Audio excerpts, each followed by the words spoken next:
Ça m'a obligée en fait à reprendre un petit peu mes racines et à retrouver les origines des choses. C'est vraiment l'origine du coup. L'histoire de l'origine, ça m'intéresse parce qu'en fait, je parle de civilisation en général.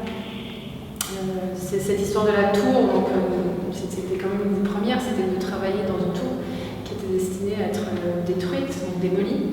Et puis il y a cette idée de travailler sur des couches en fait. C'est comme ça qu'on a toujours procédé, c'est-à-dire qu'on a les civilisations se sont faites, se sont élevées et puis se sont effondrées. Donc il faut vraiment de la civilisation, ça aussi. Je veux dire, la vie continue, donc du coup c'est un petit peu des formes intemporelles parfois. L'idée c'était qu'on reconnaisse bien sûr des formes antiques, puisqu'il y a quand même beaucoup la question d'antiquité, mais qu'on ait aussi une forme qui puisse aussi bien être aujourd'hui, ces bouteilles, ces flacons, alors voilà, certains peuvent être intemporels. Et puis oui, il y a l'idée de l'analogie de la forme, puisque si on voit sur les murs qui sont ici, il y a un rapport au corps qui est évident, quoi. Et puis le contenant, le contenu aussi, ça c'est quelque chose d'important dans mon travail.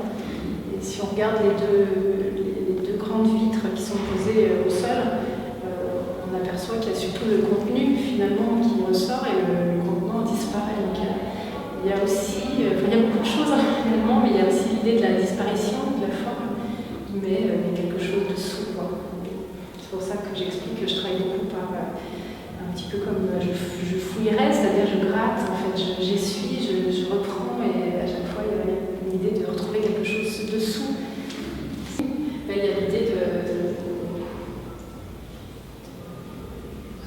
cette forme qu'on ne voit pas immédiatement en plus, là aussi, elle apparaît mais elle est disparaissante. Ça m'intéresse parce qu'il y a des gens qui passent devant ce mur et qui finalement ne la voient pas vraiment, pas du tout de suite ou pas du tout. Mais oui, l'idée de la poussière.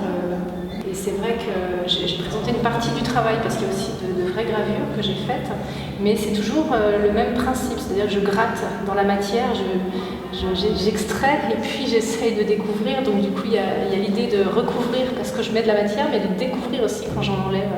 Ça, c'est vraiment important dans mon travail.